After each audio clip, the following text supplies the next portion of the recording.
Je suis honoré d'animer la première table ronde de la première université d'été de la Grande Mosquée de Paris.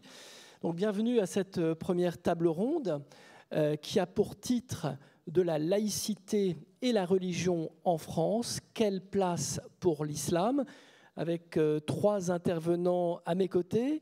Monsieur Sadek Beloussif, professeur des universités, chef de service d'anesthésie-réanimation à l'hôpital Avicenne de Bobigny. Monsieur Pascal Leblanchard, historien et chercheur, que l'on connaît bien aussi. Et monsieur Clément Rouchouz, vous êtes chef du bureau central des cultes au ministère de l'Intérieur. Alors, on a entendu ces brillants discours. La question de la place de l'islam en France, dans une France laïque, est récurrente depuis au moins 30 ans. Je me rappelle, j'étais jeune, du premier grand débat médiatique autour des foulards des collégiennes de Creil. C'était en 1989. Depuis, plusieurs textes sont venus compléter la loi de 1905. Et en raison de l'actualité politique, géopolitique, le débat s'enflamme régulièrement. Beaucoup d'adjectifs ont été accolés à la laïcité, ouverte, accommodante, fermée, stricte, et j'en passe. Les responsables du culte musulman ne sont pas restés inactifs ces dernières années, notamment après les attentats commis au nom de l'islam. C'est par exemple la charte des principes de l'islam de France portée par la Grande Mosquée de Paris. Le recteur a parlé de courage et de clarté et il est vrai que j'ai décrypté cette charte avec le grand imam de la Mosquée de Paris sur Radio Orient et j'ai trouvé que c'était effectivement faire preuve d'un grand courage et d'une grande clarté. Mais on l'a dit, une partie de l'opinion publique ne sait plus ce qu'est la laïcité qui est parfois instrumentalisée, tandis qu'une autre partie ne connaît pas l'islam, trop souvent confondu avec les violences perpétrées en son nom. Alors peut-être on va commencer par l'historien, peut-être faire un point historique. La laïcité en France est le fruit d'une longue histoire. Elle ne commence pas avec la loi de 1905. La laïcité n'est pas une religion, contrairement à ce que certains peuvent imaginer. Ça n'est pas la négation des religions, c'est un code du vivre ensemble. Comment l'islam, dernière religion arrivée à la table de la République, a-t-elle appréhendé cette question de la laïcité ? Alors, poser la question à un historien du colonial de la relation de l'islam à la République, ou d'ailleurs même pas qu'à la République, puisque cette relation est ancienne, elle a même commencé sous les monarchies, elle a même traversé des empires. C'est automatiquement nous interroger sur la manière dont l'islam est rentré en histoire de France, en fait. Vous avez dit c'est la dernière religion. Oui et non. On pourrait questionner d'autres religions qui également sont rentrées par la voie du colonial dans le récit français. Et en même temps, l'histoire de la France et de l'islam est beaucoup plus ancienne, puisqu'elle est antécoloniale, puisque nous avons une histoire de proximité. Un jour, avec quelques amis, nous avons osé un livre qui racontait 13 siècles de la France arabo-orientale. Ce qui prouve que cette histoire, elle est avant déjà le colonial. Mais le colonial va structurer un rapport particulier. Juste deux chiffres. Tout à l'heure, le recteur a cité une date de 1922 qui allait bientôt être commémorée pour la pose de la première pierre de la Grande Mosquée. Si aujourd'hui, et les chiffres pour débattre entre nous pendant des heures, nous devons à peu près avoir entre 6 et 7% de pratiquants sur le sol de France de l'islam. Et on pourrait discuter entre nous de ce pourcentage. Au moment de la pierre posée, il y a dans l'Hexagone à peu près 0,3% de personnes dont on considère aujourd'hui, même si les statistiques sont très dures à pointer à l'époque, qui pratiquent la religion musulmane. Est-ce que vous savez combien il y en a dans ce qu'on appelle la France dans sa totalité à l'époque? La plus grande France, de 100 millions d'habitants, 20%. C'est-à-dire qu'au moment où est posée cette pierre, l'islam est déjà beaucoup plus qu'aujourd'hui une des religions majeures de l'espace français, et l'empire colonial français et l'espace français. C'est ainsi que la France se pense à l'époque. Qu'aujourd'hui, il ne soit plus un espace colonial, mais hexagonal et ultramarin, il n'empêche que nous devons penser ce rapport à l'islam d'abord dans cet espace ultramarin, qui d'ailleurs est très souvent oublié quand on réfléchit à cette relation à l'islam. Et par définition, une religion qui est d'abord, vous l'avez vu, 0,3% à 20%. Ça fait 19,7% d'écart, qui explique bien que cette religion est d'abord liée à la relation coloniale. Et d'ailleurs, dans un sens qui des fois pourrait nous surprendre, qu'elle aura pu, en fonction des moments de l'histoire, être soit alliée, soit opposée à la colonisation française, en fonction des territoires. Elle a pu, en fonction aussi des époques, être dans des soutiens des mouvements indépendantistes ou à d'autres moments dans des mouvements plus conservatistes. Et elle a eu une relation aussi, et on l'a cité tout à l'heure, dans les deux conflits, notamment le premier, mais même en 1870, qu'on oublie toujours, puisque des combattants venus d'Algérie se sont battus sur le sol de France en 1870, et d'autres ont participé à des combats hors de France jusqu'au Mexique. Elle est déjà intégrée dans l'espace militaire. C'est-à-dire que la République a, dans le monde diplomatique, on vient de le dire, dans le monde colonial, dans l'administration, dans la fonction de l'armée, et y compris en pensant l'autre dans sa religion, très tôt intégré l'islam. Ça ne veut pas dire que la relation à l'islam n'était pas une relation particulière, puisque s'inscrire dans l'espace colonial, c'est s'inscrire dans un rapport ou de force ou d'alliance, ce qui n'était pas le cas en France. Et la fin du XIXe siècle, pour le rappeler à tout le monde, est une époque de conflit en France intra-religieux extraordinaire entre la République et les catholiques. Et quand je dis extraordinaire, c'est que l'islam, à ce moment-là, n'est pas perçu comme une problématique.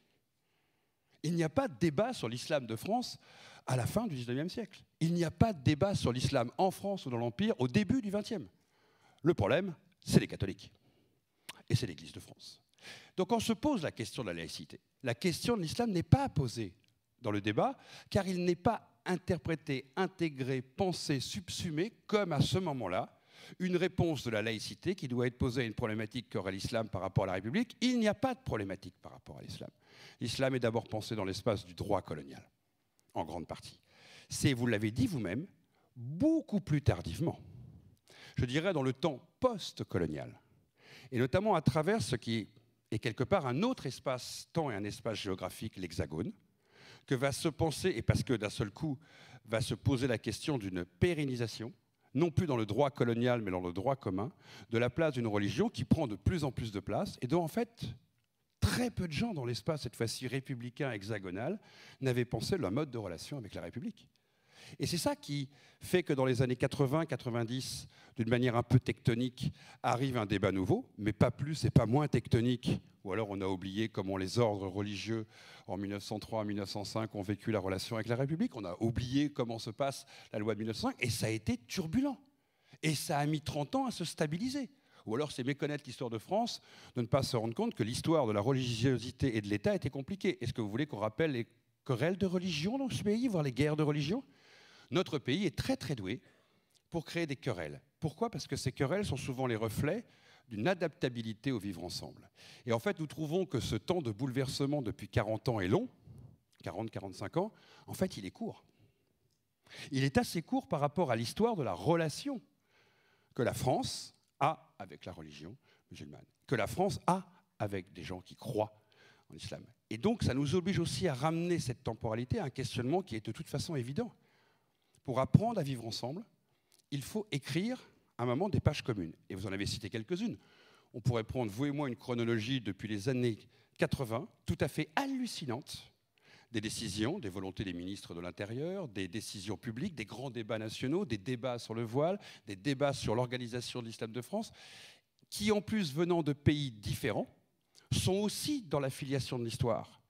Avoir une continuité avec le Maroc, une continuité avec l'Algérie, une continuité avec le Sénégal, une continuité avec la Turquie, ce n'est pas la même histoire. Donc nous nous retrouvons avec une double problématique. Comment inventer un vivre ensemble dont nos aînés n'avaient pas forcément pensé la règle du jeu ? Comment digérer dans ce vivre ensemble tout un héritage colonial qui va du stéréotype à la perception de l'autre, à la capacité de penser l'autre comme son égal ? Et au final, comment aussi on arrive à digérer des espaces religieux à l'intérieur de l'islam qui viennent de pays différents. Et vous trouvez qu'on n'a été pas assez rapide ? Nous héritons de 2 siècles, voire plus, d'une histoire compliquée. Et quelque part, nous héritons aussi des éclaboussures de cette histoire. Et nous sommes simplement en train de chercher la meilleure voie, comme monsieur le recteur l'a dit, pour avancer ensemble. Et nous sommes aussi dans un temps historique. Sadek Beloussif, le recteur de la Grande Mosquée de Paris, a coutume de dire que la laïcité est une chance pour l'islam. Ces dernières années, les responsables du culte musulman ont été très sollicités par l'opinion publique en général, par les fidèles, le pouvoir politique, pour faire face à la radicalisation dont on a parlé tout à l'heure. La charte des principes de l'islam, c'est un pas important ? Oui, absolument. Mais d'abord, j'ai envie de revenir sur ce que Pascal Blanchard nous met comme perspective, parce qu'on ne sait jamais ce que le passé nous révèle, quoi. Et je trouve que c'est utile et puis fécond de regarder un tout petit peu dans le rétroviseur d'abord. Est-ce que vous vous souvenez d'Alcofribas Nassier? Alcofribas Nassier. Alcofribas Nassier, exactement, Clément a dit, c'est le pseudonyme en forme d'amalgame de François Rabelais. Parce que quand il écrit Pantagruel, il a peur des foudres de l'Église, qui d'ailleurs va le condamner. Mais heureusement, François Ier, lui, l'a défendu, et peut-être en une forme de séparation des pouvoirs avant la lettre. Parce qu'on a bien intégré que la laïcité, c'est être français, c'est l'essence de la France. Le recteur nous a rappelé la devise républicaine, liberté, égalité, fraternité. Oui, il y a un lien entre fraternité et laïcité. Parce qu'en fait, la laïcité, c'est la garantie de la liberté de conscience, pour tous. Et ce qui est intéressant, c'est qu'à un moment où on se gauche de la loi de 1905, c'est amusant de voir que toutes les démocraties, parce qu'il y a aussi un lien fort avec la démocratie, toutes les démocraties, en fait, ont avec les religions à peu près les mêmes relations. Si on prend le premier amendement de la Constitution américaine, 1791, premier amendement, on nous dit que le Congrès ne fera aucune loi relative à l'établissement d'une religion ou à l'interdiction de son libre exercice. C'est exactement la loi de 1905. On est dans cette partie-là. Et avec l'islam, on a une dimension peut-être un peu particulière pour répondre à votre question, parce que on doit avoir un esprit de dialogue, de confiance et de non-défiance. Comment expliquer aux jeunes musulmans que la laïcité est notre manière de respecter toutes les croyances, si jamais on n'a pas un peu de bienveillance, d'écoute et de discussion avec? Mon ami Emmanuel Mignon, croyante, dit « L'Hexagone respire sa christianité par tous les pores de sa peau ». Qui dira aux musulmans de France le respect et l'intérêt porté à l'islam si la seule chose que la République dit des religions est qu'il faut n'en point parler? Entre l'extrême caricature et l'indifférence muette, il doit y avoir une place, y compris à l'école, pour le partage de ces spiritualités. Je suis content de voir que c'est ce que nous tentons de faire ici, avec l'aide du Bureau des cultes, parce qu'il faut effectivement gagner cette vérité des cœurs. Emmanuel concluait, la lâcheté ne paye jamais, la fermeté parfois, le dialogue toujours. La France, elle est belle quand elle est grande. La France, elle est belle quand elle est grande. Et quand elle permet de tordre le cou, ce que les islamistes répètent comme une antienne, l'islam est aussi la laïcité. Or, la laïcité est indispensable à la démocratie. Donc, l'islam est incompatible avec la démocratie. C'était la raison pour laquelle c'était extrêmement important dans cette charte d'expliquer. Parce qu'il y a du fondement théologique. Lorsqu'on dit qu'il n'y a pas de clergé et que le musulman est soumis à son créateur, ça veut dire qu'il n'est soumis qu'à Dieu. Ça veut donc dire qu'il y a une distinction extrêmement forte entre le politique et le religieux. Le calife n'est pas le représentant de Dieu. Le calife, il est le lieutenant du prophète, c'est-à-dire qu'il est là pour respecter et puis aider à cette dimension qui est une dimension uniquement politique. Et la distinction entre les deux est extrêmement claire. Le recteur a rappelé encore une fois la sourate, c'est « croira qui voudra et niera qui voudra ». Ça veut dire que dans le fait de la foi, il y a un libre arbitre que l'on a absolument. Et théologiquement, le fait d'avoir une distinction entre la parole séculière, politique, et la parole théologique est essentiel, justement pour pouvoir respecter la transcendance et interdire au pouvoir politique l'idolâtrie de rivaliser avec Dieu. Donc, le paradoxe et le tragique, c'est que l'islam est théologiquement laïque, au sens de la séparation des pouvoirs, et on lui fait une sorte de condamnation exactement du contraire de ce qu'il est au fond. Clément Rouchouz, tout à l'heure Sadek Beloussif a évoqué la Constitution américaine. Certains se demandent pourquoi la France tient tellement à la laïcité, je crois qu'il est difficile à traduire dans d'autres langues, alors que nos voisins européens n'ont pas une telle loi, et il est pour eux admis qu'un représentant de l'État porte des signes religieux dans l'exercice de ses fonctions. Comment faire vivre et accepter la laïcité, l'universalisme républicain, dans le contexte français de 2022, un contexte de repli identitaire et de méconnaissance à la fois de l'islam et de l'histoire de France? Alors pour répondre à cette question, je voudrais sincèrement remercier le recteur de la Grande Mosquée de Paris qui me donne cet après-midi l'occasion de poursuivre une réflexion débutée ce matin. J'étais ce matin avec certains d'entre vous. Il y avait Cher Larbi qui était là, qui représentait la Grande Mosquée de Paris. Il y avait le président du consistoire central israélite de France qui était là et d'autres autorités religieuses à l'inauguration d'un jardin à la mémoire des victimes de la Saint-Barthélemy. Alors c'est un événement historique qu'on connaît tous et c'est même un événement qui a créé un mot, la Saint-Barthélemy de quelque chose. C'est dire le poids historique de ce mot-là. Et ça a été évidemment pour nous tous, un peu dans une situation de recueillement, l'occasion de réfléchir aux questions historiques et contemporaines qui nous sont posées par un événement comme la Saint-Barthélemy. Alors moi j'en vois principalement deux, en tout cas deux qui éclairent notre discussion de ce jour. C'est la question de la pluralité religieuse.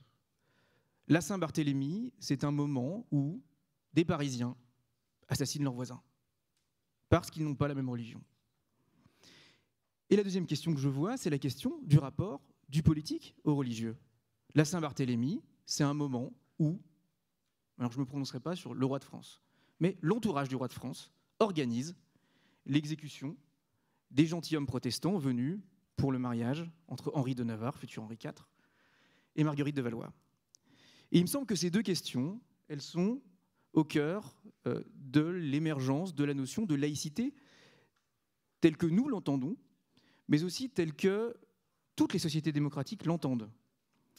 Parce que je voudrais, moi évidemment, je vais parler comme en forme de praticien de la laïcité à la française, mais il faut bien, à mon sens, avoir en tête que des notions comme la liberté de conscience, comme la pluralité religieuse, c'est des questions qui se posent à toutes les sociétés politiques libres. Alors c'est toujours bien de se replacer dans une dimension historique, et il faut toujours faire parler les historiens avant de faire parler les praticiens.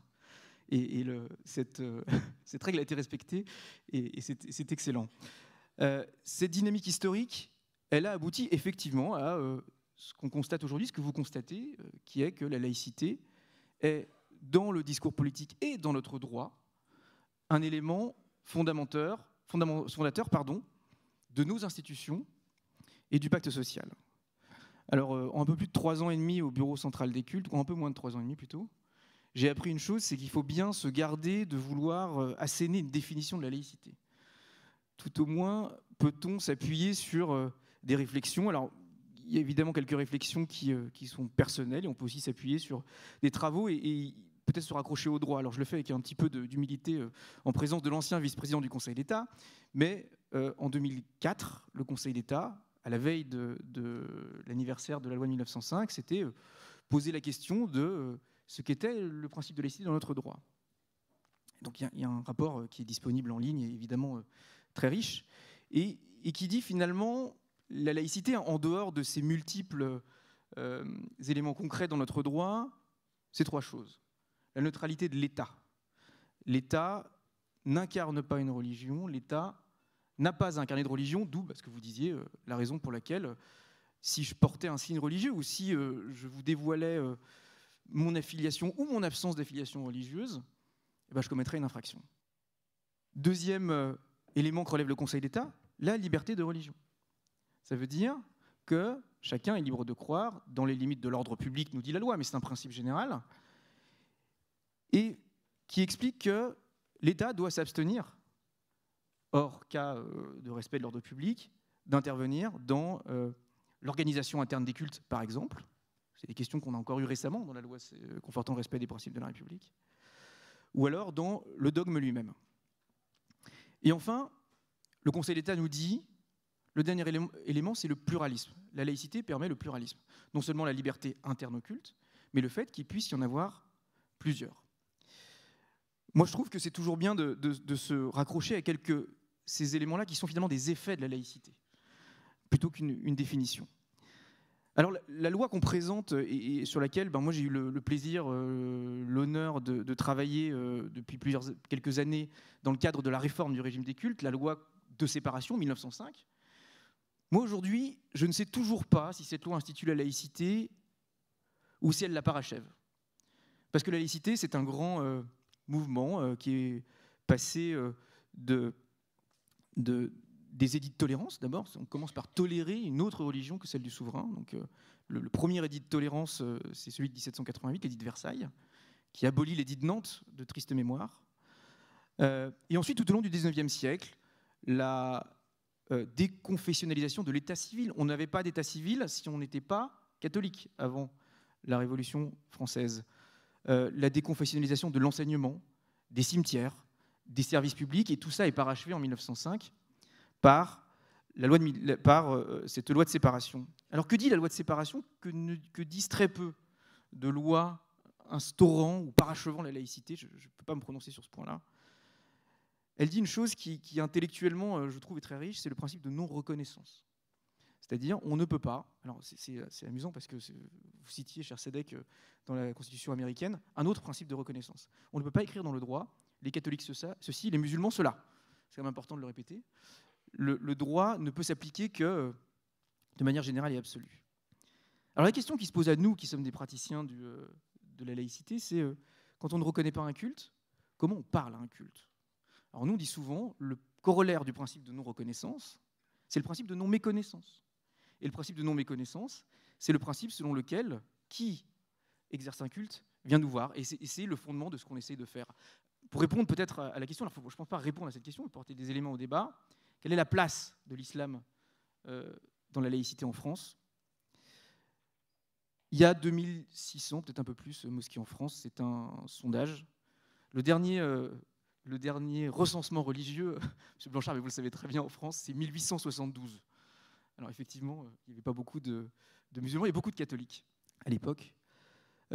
C'est un paysage dans lequel il y a des aumôneries musulmanes dans nos armées, dans nos établissements pénitentiaires, dans nos hôpitaux. Les aumôniers sont là, et vous l'avez cité tout à l'heure, monsieur le recteur. C'est une république dans laquelle il y a un service public de l'audiovisuel qui, le dimanche matin, diffuse une émission religieuse. C'est une exception au principe de laïcité, fondée sur l'idée, qui est dans la loi de 1905, que la République garantit le libre exercice des cultes. Et il y a des gens qui ne peuvent pas se déplacer pour leur culte. Alors cette place, moi je la constate, et je constate que derrière le bruit médiatique qu'on évoquait, et qui est un sujet de préoccupation évident, il y a une place qui se fait, et que finalement, il y a 2600 lieux de culte musulmans, 2600 associations fondées sur des lois aussi fortes de la République que celles de 1901 et de 1905. Donc la place est celle-là. Sadek Beloussif, vous vouliez réagir? Oui, juste un mot, parce qu'en fait, ce qui est très beau, c'est qu'il y a une mutuelle reconnaissance entre les religions et puis la République. Parce que si la société, si l'État est laïque, la société, bien sûr, ne l'est pas. Et il faut que l'on puisse garder à la laïcité son caractère sacré parce qu'il nous fonde l'un et l'autre. Moi, je me rappelle, comme étudiant en médecine, j'ai vu une fois une surveillante laïcarde dure arracher rageusement un petit médaillon de la Vierge qui avait été épinglé sur le drap de la patiente en réa. Bon, alors ce geste a été sans conséquence parce que la providence, Dieu ou la médecine a fini par sauver le patient, mais c'est un élément qui est porteur d'une extrême violence. Maintenant, pour répondre plus spécifiquement à la partie islam, que veulent les musulmans? Quand on lui demande qu'est-ce que les Lumières, il répond c'est la sortie de la minorité. Eh bien, finalement, les musulmans doivent sortir de leur minorité, être des acteurs publics classique. Merci à l'Institut du monde arabe, merci à son président, bravo à Shamseddine Hafiz d'avoir fait cet élément-là. Et on retrouve Clermont-Tonnerre lors de la Révolution en 89. Il faut tout accorder aux Juifs comme nation et tout accorder aux Juifs comme individus. Enfin, quand il dit tout accorder, c'est-à-dire leur accorder, enfin, enlever des restrictions citoyennes, pas tout leur accorder. Eh bien, on doit avoir la même chose au niveau pour les musulmans. Et c'est en fait un dialogue fécond entre les religions et puis la République et puis l'État. Point. Pascal Blanchard, vous voulez intervenir? J'ai entendu un mot, une laïcarde, et ça fait pour moi écho parfois à un débat sur des gens qui promeuvent la laïcité, mais ils promeuvent une certaine laïcité, et j'ai l'impression que on revient finalement au débat d'avant 1905. Est-ce qu'il faut une laïcité de combat ou une laïcité ouverte? Votre question, elle est sous-jacente de quelque chose que vous ne dites pas. Est-ce qu'il faut une laïcité de combat pour tous, pour toutes les religiosités, donc pour toutes les croyances? Donc là, ce n'est plus un combat, ça s'appelle l'égalité. Ou est-ce qu'il pourrait y avoir à l'intérieur des combats de la laïcité des combats plus ou moins dynamiques, auto-centrés, désignatifs? Tout le monde a compris la question. La question, elle est de dire, est-ce qu'à un moment, certains, dans la collectivité nationale, peuvent se sentir différemment visés par des contraintes de la laïcité qui s'imposeraient à eux? Et là, nous perdons une des valeurs de la République, qui est l'égalité. J'aurais même pu parler de fraternité, d'ailleurs, à ce niveau-là. Mais ça peut faire trop religieux, de dire fraternité dans ce sens-là. C'est-à-dire que l'égalité, elle est aussi face à la laïcité, que tout le monde se sente assujetti aux mêmes droits et quelque part aux mêmes contraintes, aux mêmes avantages et quelque part, et d'une certaine manière, aux mêmes limites. Qu'est-ce qui fait le ressenti aujourd'hui, par exemple, d'un certain nombre de jeunes, aujourd'hui en France, qui en plus voyagent? Et quand ils doivent expliquer la laïcité à l'étranger, ça a dû vous arriver, chers collègues comme moi, s'il y a bien une conférence très difficile à faire aux États-Unis, en Inde ou en Australie, et même pas au Japon, c'est de parler de la laïcité française. Si vous avez que 2 heures, vous avez perdu. Il faut des heures pour expliquer ce système bizarre à la française. Surtout aux États-Unis, c'est même pas compréhensible. De toute façon, c'est incompréhensible. Et toutes les questions qu'on vous pose, c'est comment avez-vous pu être assez fou pour imaginer un système pareil? C'est le nôtre. Et c'est le nôtre en plus qui nous permet de vivre ensemble. Mais il ne peut et il doit être exemplaire sur l'égalité entre les religieux et entre les religions et entre les individus pour ceux qui croient et ceux qui ne croient pas. Et aujourd'hui, depuis une quarantaine d'années, c'est justement un des éléments qui a fait débat. Certains ont eu le sentiment que certains dans la laïcité, pas tous, visaient plus fortement l'islam. Et certains croyants de l'espace, la croyance musulmane, ont eu le sentiment d'être plus visés que d'autres. À la fois par rapport au port du voile, ça a été un des longs débats qu'a traversé la société française, à la fois par rapport aux prières de rue, par rapport au débat sur les mosquées, par rapport au débat sur la volonté de la République ou non de contrôler. Et il y a donc eu ce rapport qu'il faut entendre sur... Mais je voyage dans un monde aujourd'hui, dans une entité mondialisée, et ailleurs, je n'ai pas les mêmes contraintes qu'en France. En France, j'ai le sentiment, moi, d'être assujetti à des contraintes qui ne sont pas aujourd'hui celles des autres religiosités. Donc déjà, ceci est une différence. Et il ne faut pas oublier quelque chose que j'ai dit tout à l'heure, il y a aussi le poids de l'histoire à travers ça qui dépasse la laïcité. C'est ce sentiment de porter des stéréotypes d'hier, cette fois-ci dans l'espace du religieux, qui au départ n'a rien à voir avec la laïcité. Mais vous ne pouvez pas l'enlever.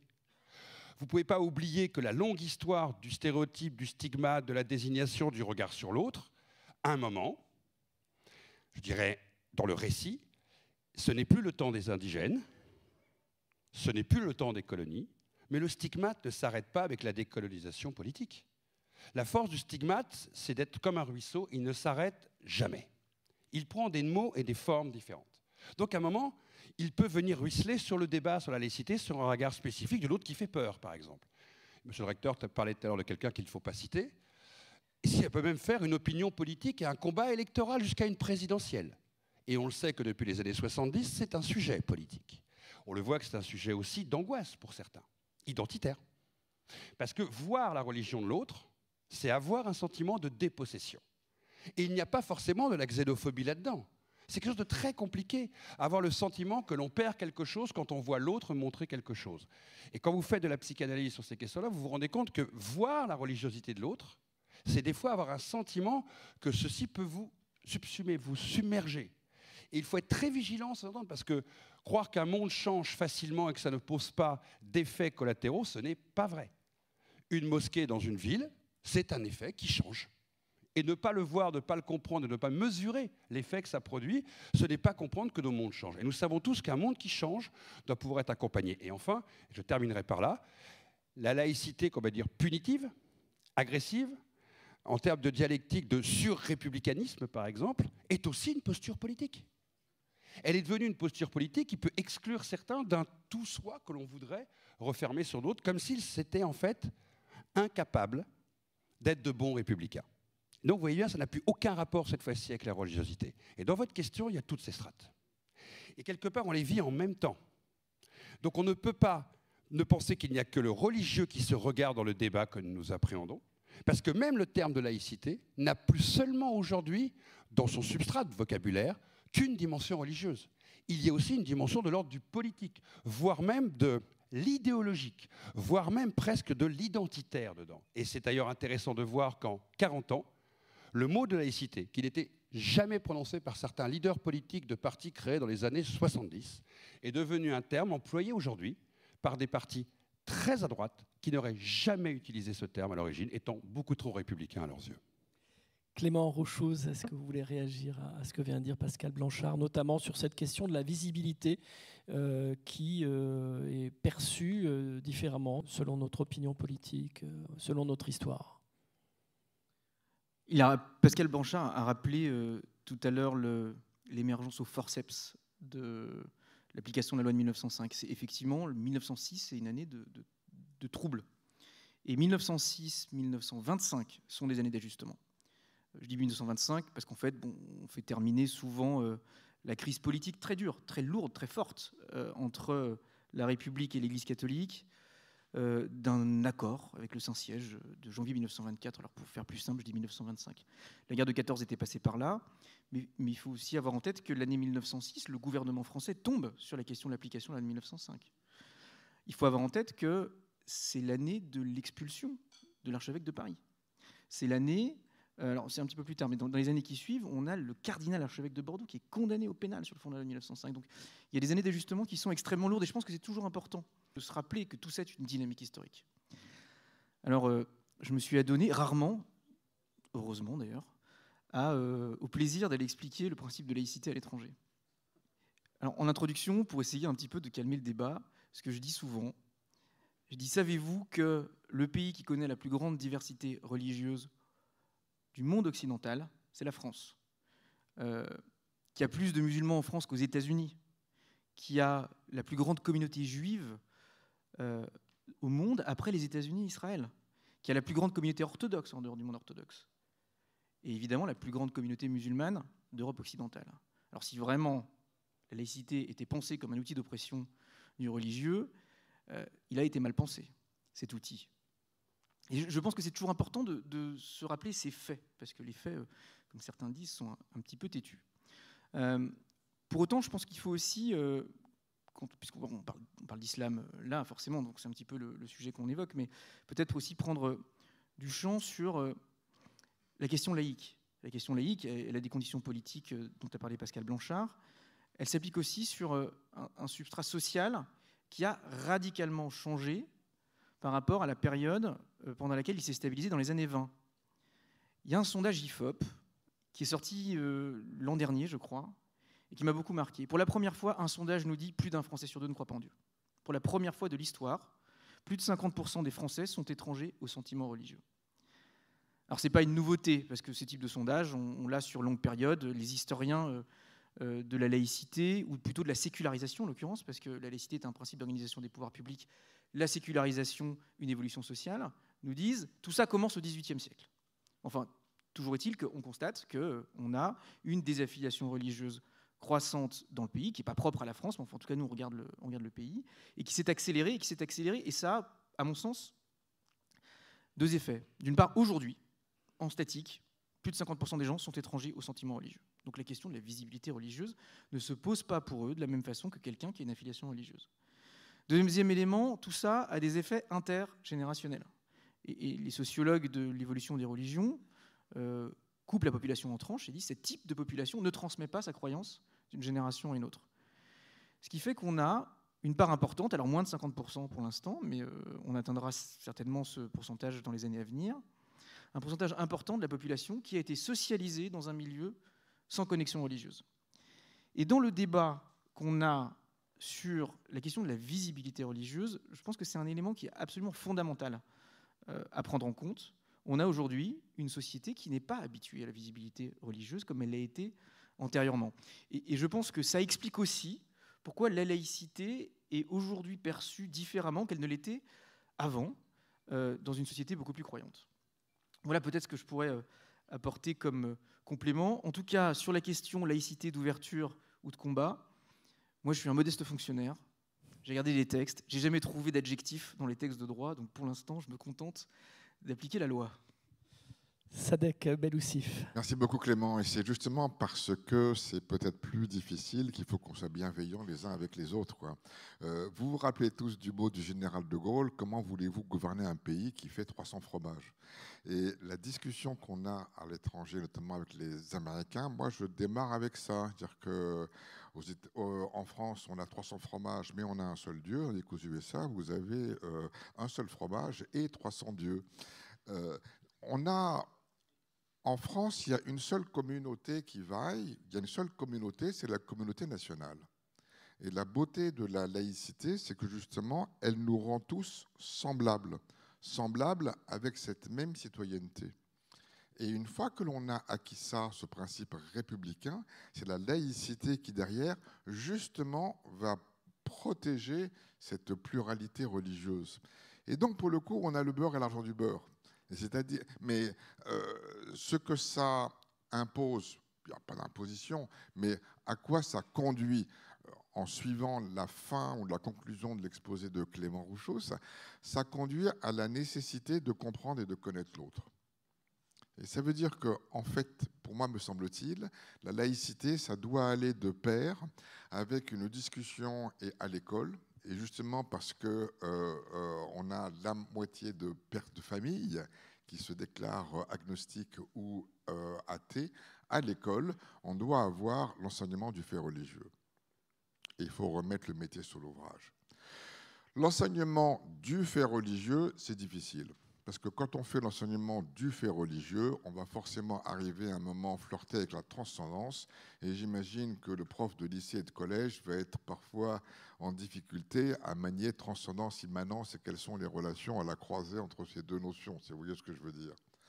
Peut-être qu'on pourrait, monsieur le haut fonctionnaire, transformer l'enseignement du fait religieux en l'enseignement des faits religieux. Parce que l'enseignement des faits religieux, c'est de l'histoire et de la géographie.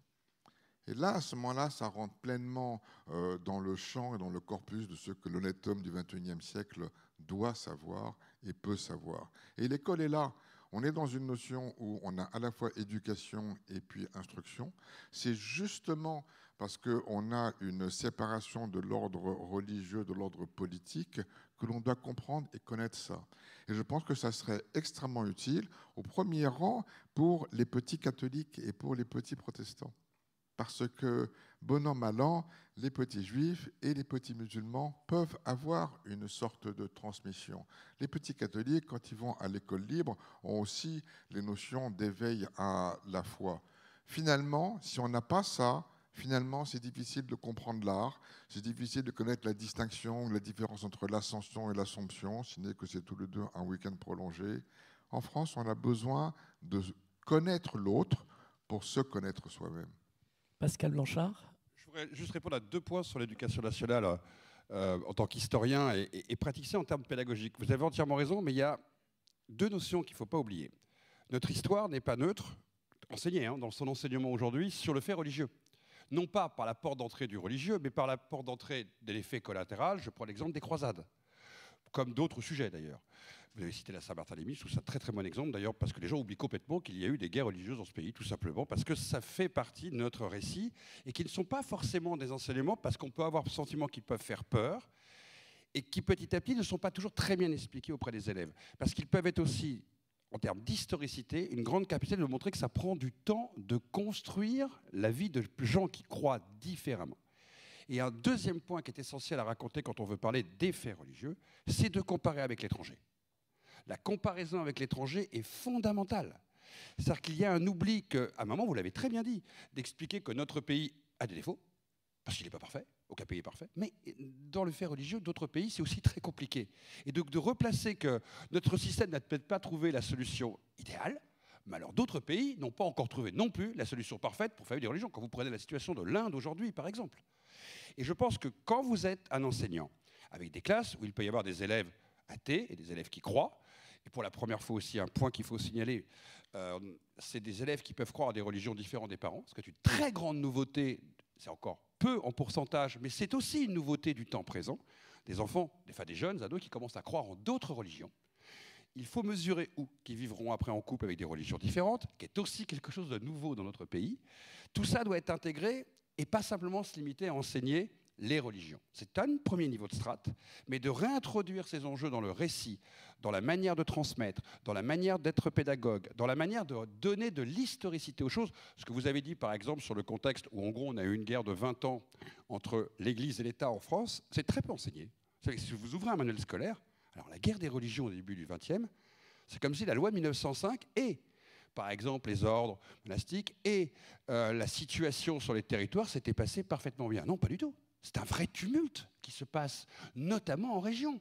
C'est une vraie vie, quelque part, politiquement, avec des partis politiques qui vont choisir leur camp dessus. Ce n'est pas la Fédération catholique, des mouvements politiques de l'époque. Maurras, ce n'est pas une petite histoire de France. C'est toute la première partie du XXe siècle, qui se comprend aussi dans cette dualité de penser la République telle qu'elle doit être. Et tout ça, en fin de compte, a été un peu expurgé ces dernières années, on va dire enlevé, parce qu'on n'a pas considéré que c'était forcément des clés d'explication de la compréhension du monde ou de la France, alors que vous avez raison, elles doivent en faire partie, mais pas forcément que sur le religieux. Elles doivent réintroduire l'espace public dans sa globalité, dans l'enseignement. Mais vous avez 1000 fois raison, Pascal. Mais quand je dis, mon plaidoyer n'était pas pour l'enseignement des religions.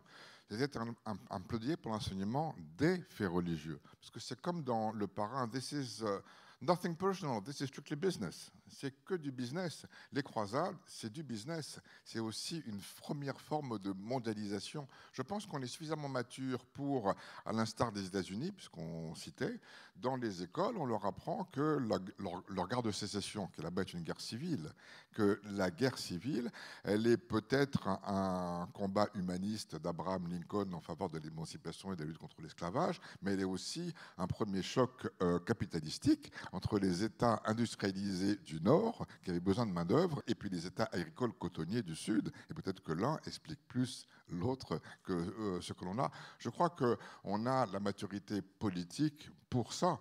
Sinon, comment vous voulez à l'école enseigner Proust si jamais vous ne parlez pas de l'affaire Dreyfus? Comment vous voulez?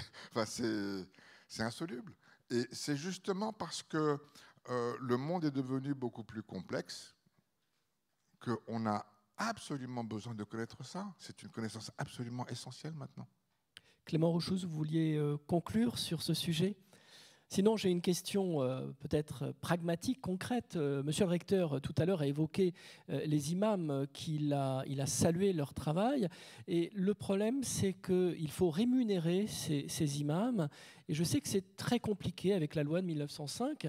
Comment l'État peut-il faciliter le rôle de ces imams tout en respectant la loi actuelle? Alors on passe du stratosphérique laïque à nos arrière-cuisines, cher monsieur le recteur, quand on discute structuration du dialogue avec le culte musulman, etc. Alors, dans votre question, il y a peut-être que je peux faire un refus de réponse. Il n'appartient pas à l'État de faciliter la rémunération des imams dans une république laïque. Mais nous dit la loi de 1905, il faut revenir au texte, je suis fonctionnaire... la loi de 1905 nous dit la République garantit le libre exercice des cultes. C'est peut-être pour ça qu'il y a beaucoup de dispositifs d'accompagnement des cultes. Et c'est assez amusant, encore une fois, l'exercice terrible d'aller à l'étranger et de casser un petit peu les préjugés, m'amène souvent à rappeler quand même qu'on est dans un pays où si vous avez une association cultuelle qui a un ministre du culte, une personne qui donne à cette association cultuelle, elle déduit de ses impôts, pas de son revenu imposable, de ses impôts, 75% de son don. Sur les 500 et quelques premiers euros, puis ensuite c'est 66%, mais enfin bon, c'est pas mal quand même. Ce qui veut dire que quand elle fait ça, la République, elle l'aide pas à payer les imams, elle aide à payer les ministres du culte. Donc c'est pareil pour tout le monde.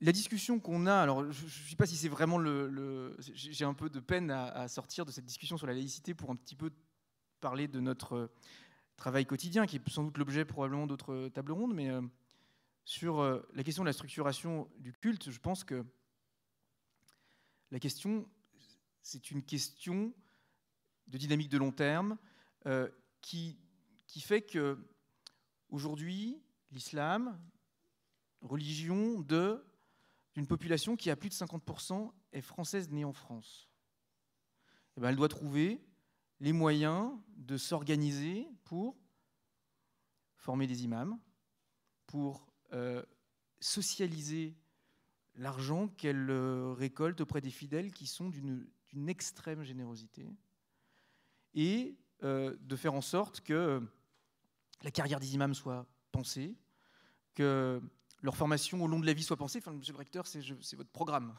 quasiment. Et en ça, le rôle de l'État, c'est d'accompagner, de faciliter, mais c'est pas de faire. C'est au culte musulman comme aux autres de s'organiser. Je pense que c'est une conséquence du principe de laïcité, et peut-être que ça en fait une conclusion de notre discussion. Merci à vous trois, Clément Rouchouz, Sadek Beloussif et Pascal Blanchard. Donc c'est la fin de cette première table ronde.